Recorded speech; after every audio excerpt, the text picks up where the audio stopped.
It's DTS 219, the world first raid clear in Forsaken. Iron Banner's coming back, hotfixes, Bungie looking at the sleeper, and a whole lot more.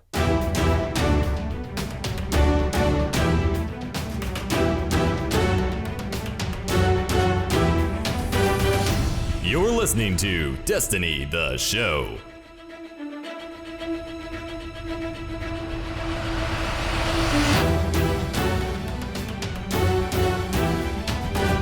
What is good, everybody, and welcome to the DTS podcast. I am BBKDRAGOON. I'm joined, as always, by my great co-host, Ditty.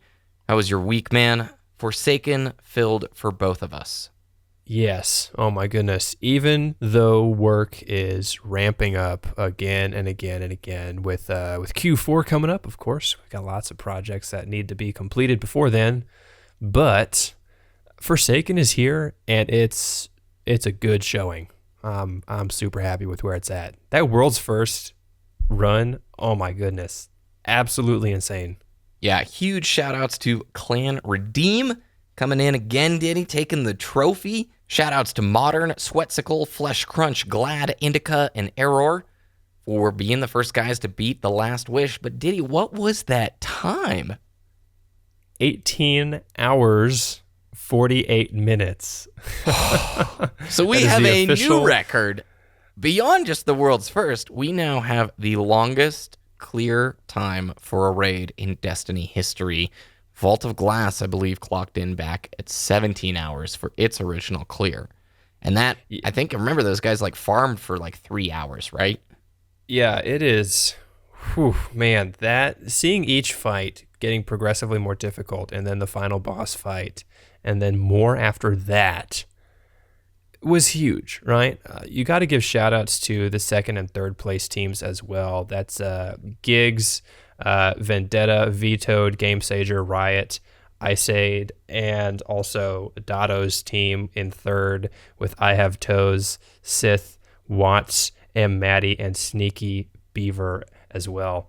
And it's difficult, man, because now obviously they had that emblem for the completion within 24 hours, and there are 12 people in the world with that emblem. Yep. So because unfortunately Dado did not reach that 24-hour limit. He was just a hair over. That is a kind of reward that I would want to strive for. Obviously, I missed it, but if I knew that going into it, I would have probably grinded a little harder, maybe. So looking at the clear list, Ditty, I have to throw a shout out to Snurv, who is in the clear list of Snurv. 25 people or 30 people who have cleared it at the point of us recording this Monday night. Unbelievably challenging raid. There's not going to be many people wearing that jacket, is there? No, definitely not. Definitely not. I mean, the first console clear as well was Rick Caucus and his crew, and they are 13th on the list in terms of clear. There were 12 teams before the first console clear, because that final boss room is difficult on PC, and it's even more difficult on console just because of the targeting, acquisition, and call-outs, that kind of stuff, plus performance issues as well on the consoles versus PC.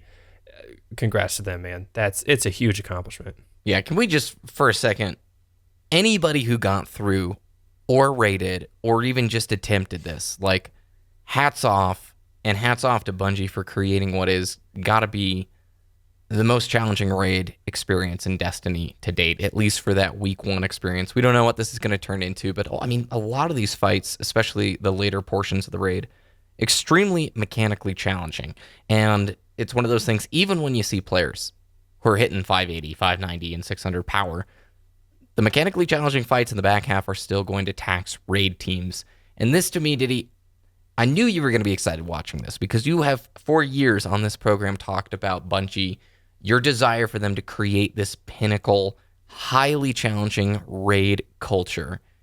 And I don't know, man, when you have guys trying for 18 hours straight to get through this thing on day one, that's moving in that correct direction, right?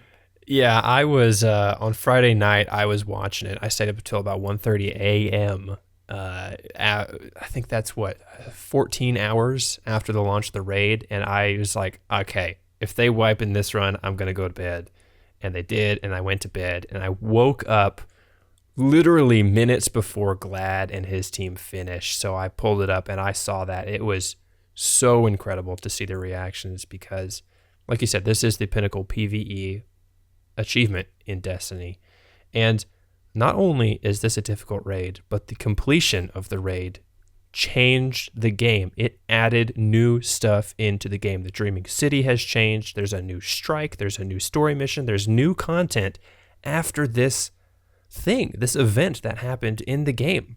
And it's because of the completion of the raid. And that is the coolest thing ever. That is. And if Bungie continues that, I mean, we know the Dreaming City has more evolutions planned for it across the Forsaken experience.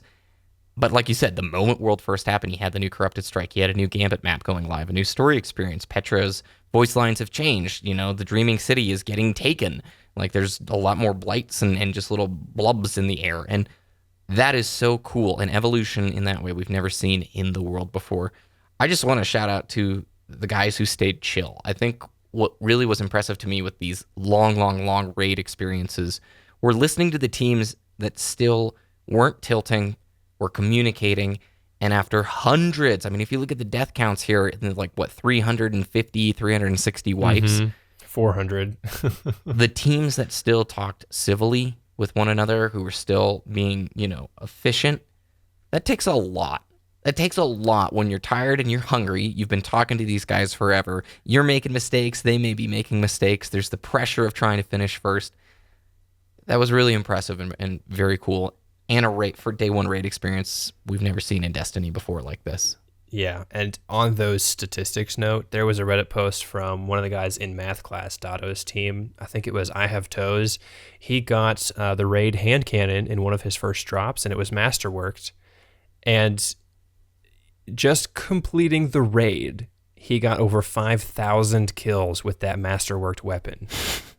Almost 9,000 kills total, but after he got that drop and he used it, he already has clocked in over 5,000 kills on that single weapon just because of the difficulty here. It was that statistic, seeing that is insane. I love that. I really, I ran 2 characters very regularly since Forsaken has launched, gotten all my weeklies and stuff done. I didn't really have much hope that I was going to get to raid on the first weekend because work and because apparently, even with 2 characters. It's a high barrier for entry at 550, right? 560, and then it scales upwards towards, I think the final encounter is 575, 580, I believe. Wow. It progressively gets more challenging, and I like that they built that into it because obviously they tested this with day one in mind and wanted this to be probably the hardest raid experience day one there was. But I'm only touching the 540s, dude. I'm in the low 540s. And you look at this coming into it going, oh, even if you had 3 characters, you did all the weeklies, you were efficient, and you were smart about the deal, you came into the raid and it was still hard. Just way cool, right? Yeah, that's awesome.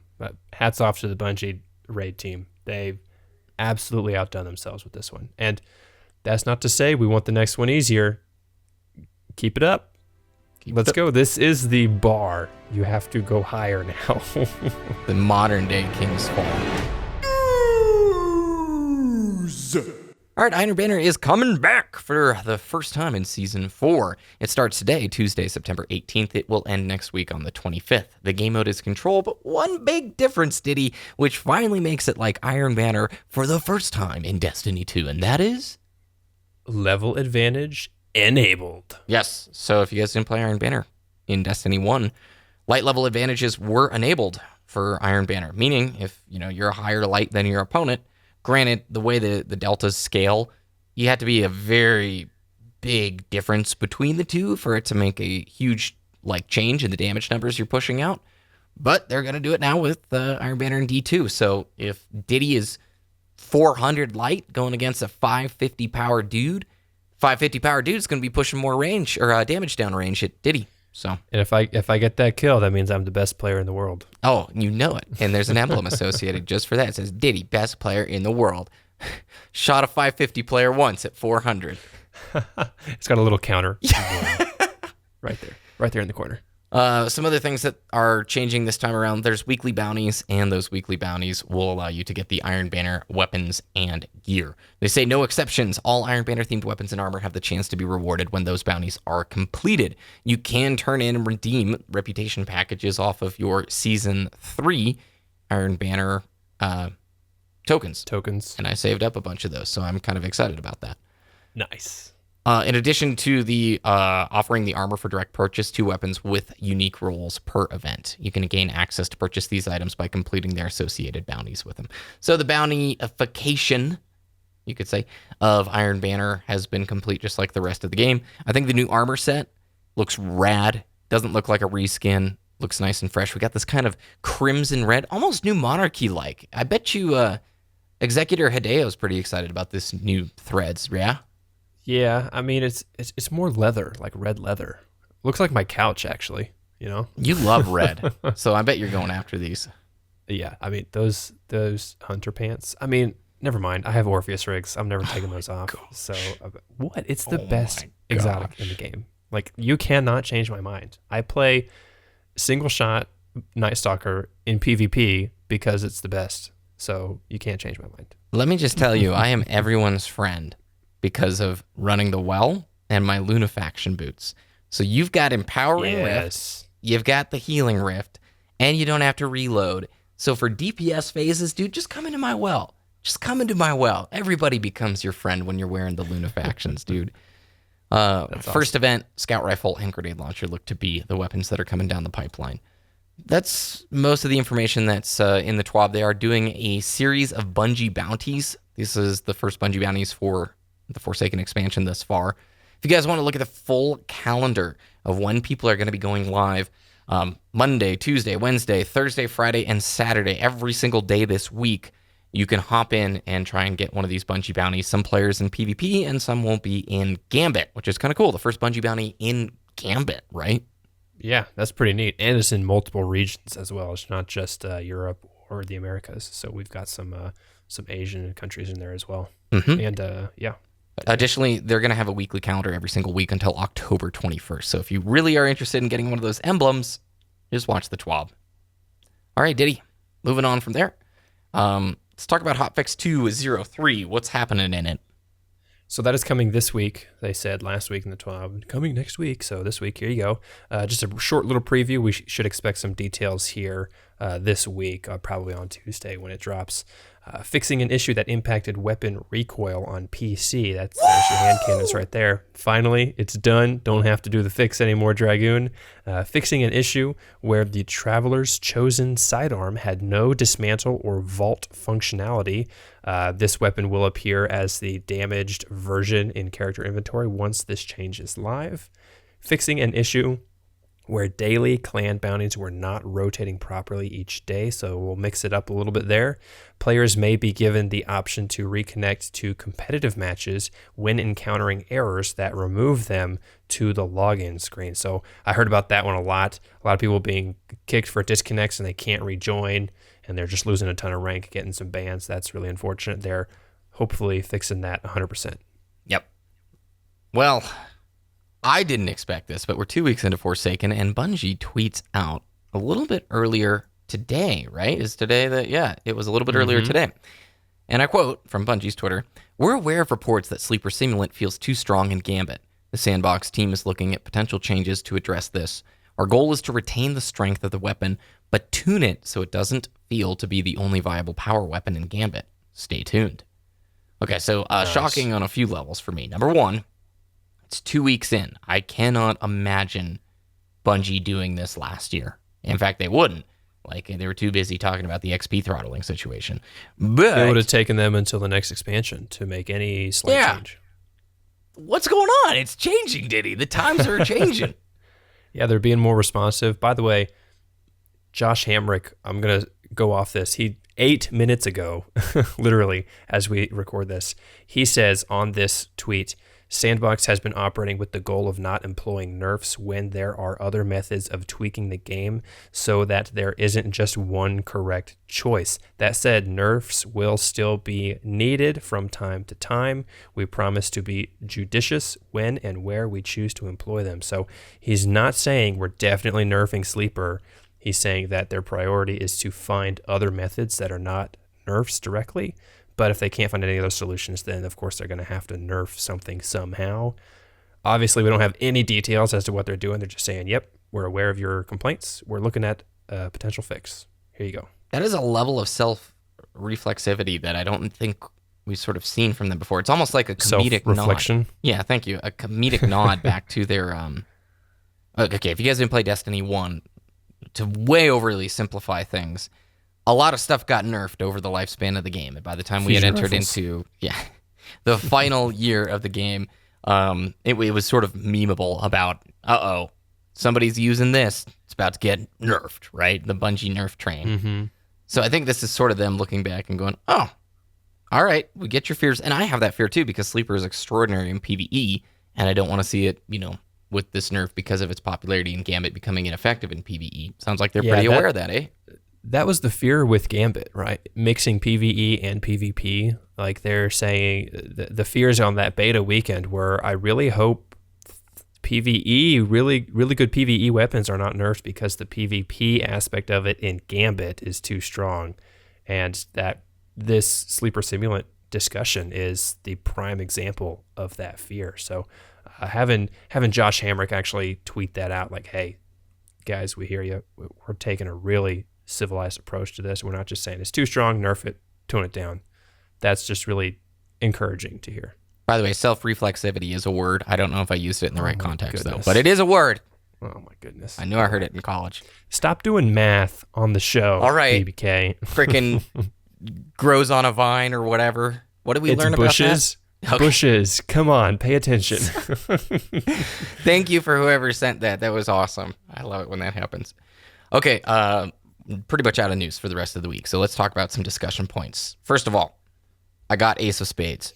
It was a super sweet quest, and I encourage anybody, if you haven't done it just yet, prioritize that. Don't miss your weekly reset. Hit your milestones, but when you're wondering what to do after those milestones are done, go after the Ace of Spades. Not only is it a really cool weapon, awesome animations, but there is a lot of nice lore, and I won't spoil anything, but it does really add to the story experience of Forsaken and some of the characters within it. Just my opinion. I'm telling Ditty, who loves hand cannons, go get that thing this week. I have not spent the time to do Ace of Spades just quite yet. I've just been doing daily milestones. I'm only at 514 light. Like I've been way too busy this last week to even consider playing that much Destiny, but that is at the top of my list. So as I'm doing the dailies or whatever, I'll have to do. I'm on the Gambit step, right? I got to get hand cannon kills on invaders with hand cannon. That's just super difficult, especially when they have Sleeper. So just kidding. The new Dreaming City Gambit map is sweet. I don't know if you've played it yet, but I have not played it. It's not popped up in my playlist rotation yet. It's cool. It's such a tight space. I'm close. I'm like one rank away. I'm on the final rank from being able to reset Gambit the first time. And I love Gambit, but oh my gosh, playing with randoms is the most roller coaster experience of my life. The highest of highs yesterday, Ditty, where we went in, the entire other team was grabbing 15 stacks and hadn't deposited a single moat, okay? The gray bar is almost all the way like to the second invasion point. That's how much they had held up, okay? I invade. I get an army of one. I get all 4 dudes down. Nice. And they have nothing deposited, and one dude quits. And I'm like, yes, this is Gambit! And then you have the complete opposite experiences where you're on the receiving end of that, or the best one. Yes. The guy with 15 moats goes to invade and dies multiple times. Or like goes to... Keep farming. He keeps farming. Like, come on, dude. Man, okay. PSA, this has been said so much this last couple weeks. When the Drifter says, deposit your moats and you'll get a primeval, stop what you're doing, just turn around, go deposit immediately. Because that means your entire team with their current held number of moats combined summons the primeval. oh my gosh, just do it. It's one of my favorite game modes ever with teammates. Without teammates, I don't know how It long needs I'm going to mercenary. sustain. We said it last week. It needs mercenary bad. It would needs be a mercenary cool. playlist. It is fun to have a new activity that you're excited to grind, and the fact that they put the infamy ranks in it, they're figuring it out. Dude. Figure stuff out. Let's move on to the economy. A lot of discussion this last week, and especially since Forsaken launched, about the cost of infusion, the requirements for planetary materials, and of course, masterwork cores. Before we get into this discussion, I do want to share something not a lot of people, I don't think, are aware of. You can buy masterwork cores from Spider. Yes, you can, and it resets each day in terms of his cost. So what happens is you buy your first Masterwork core for 10 legendary shards. The cost then doubles, becomes 20 for the second one, 40 for the third one. What I've tried to recommend people is just go buy 3 cores a day, and that's what I've been trying to do because Masterwork cores are just going to be consumed. You're going to be using them as you infuse things and as you find weapons that you want to push up to that Masterwork core, like 10 level or whatever. Start doing this every single day that you log in because those costs double. You should not be buying Masterwork cores for like 400 some odd legendary shards. That's just silly. Start doing a little due diligence each day and pushing towards getting more in your inventory. Okay, what do you think about the economy, Ditty?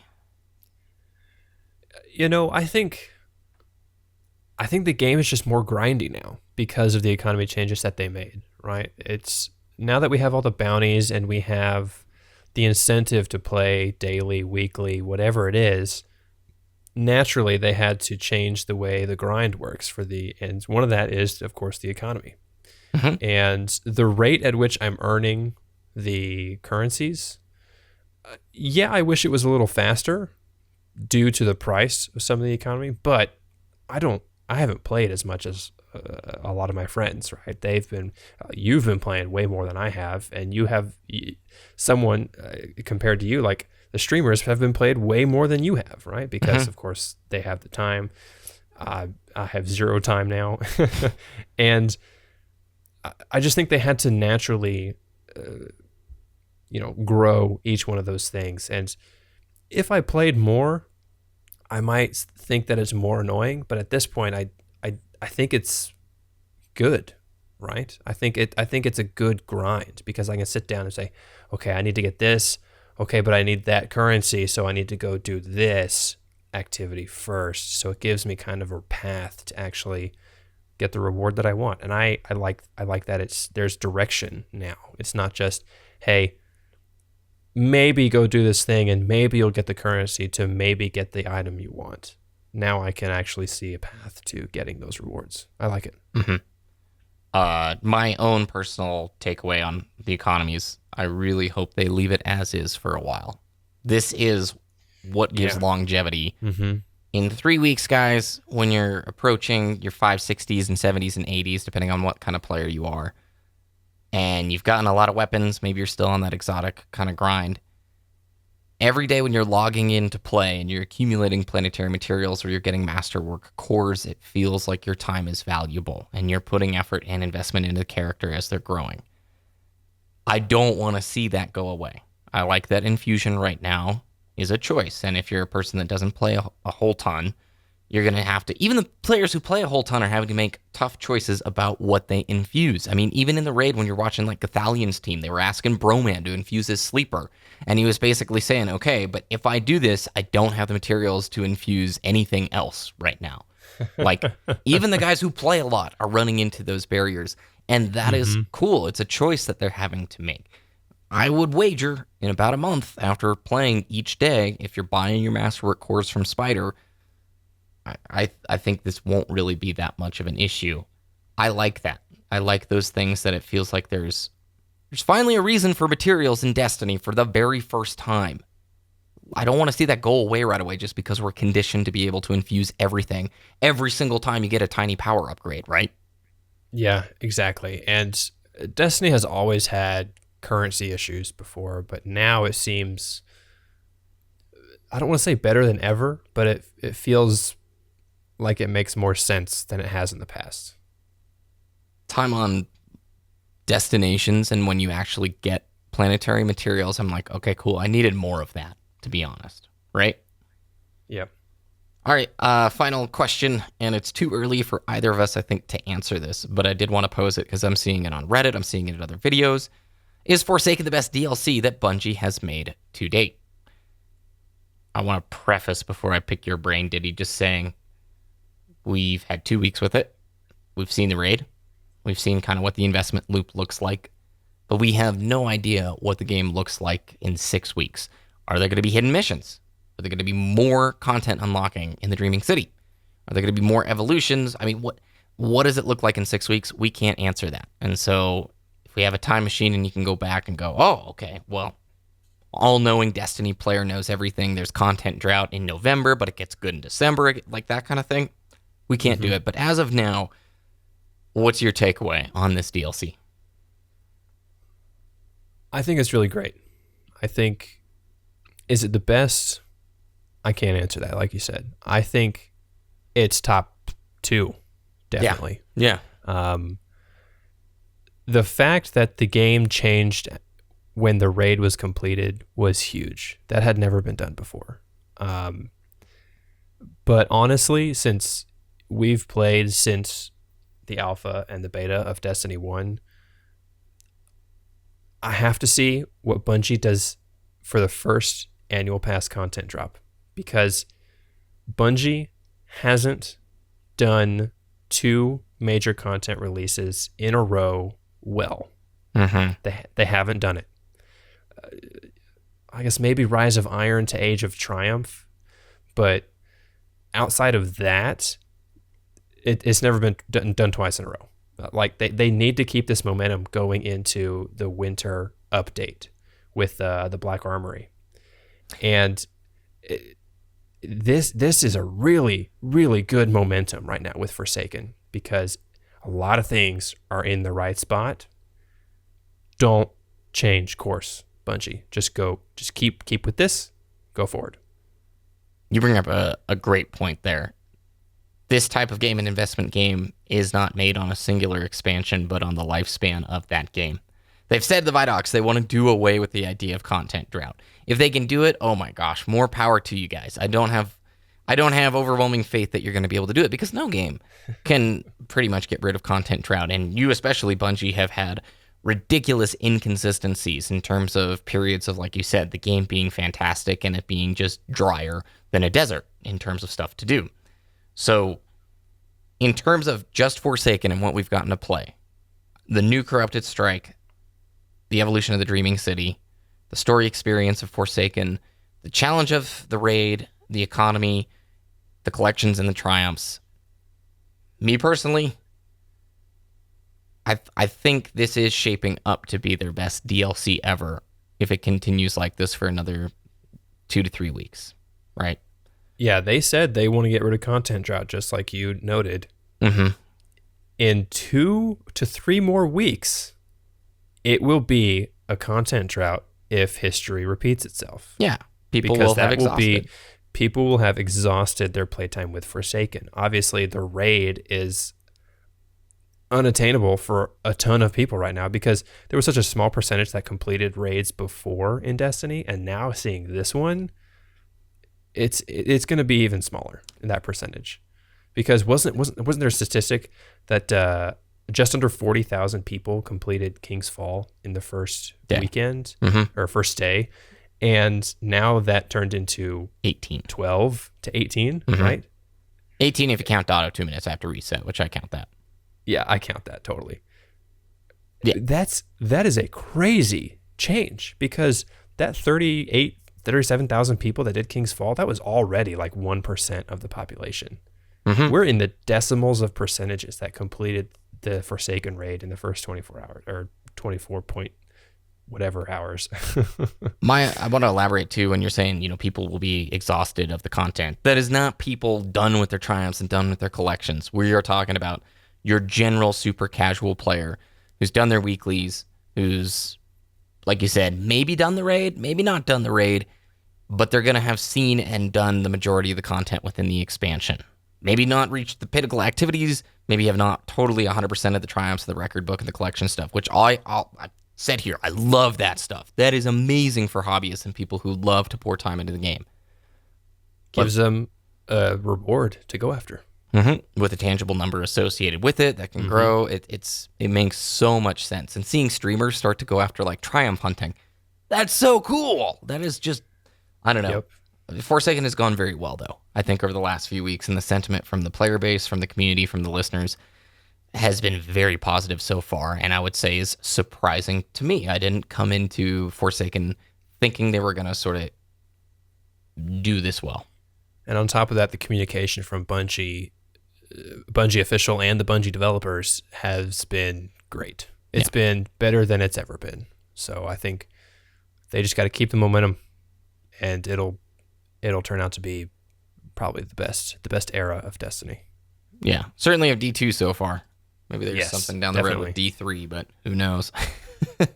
Don't give me a 3. Get rid of the number. Get rid of the number. Yeah, please don't ever go back and do a reset, you guys. You've got a formula here that's working. Just keep refining it. So, all right, Ditty, where can people find your content? Twitter.com/DittyDTS, DITTYDTS, and YouTube.com/Wooshnes, WOOOSHNESS. All the links from today and more can be found at our website, DestinyTheShow.com. Follow us on Twitter, @DestinyTheShow, to know when the show is being published. I phrased that really weird, but whatever. We only tweet the show out on the Twitter. You can follow me at BBKDRAGOON on YouTube, Twitter, Twitch, all that stuff. You can join our Discord, discord.me/DestinyTheShow, to join the conversation and maybe find some other people who like Destiny too. All that said, Ditty, thanks for a great show, and I'm super looking forward to Iron Banner with you this week. Hope our listeners have awesome RNG, and good luck if you guys decide to raid.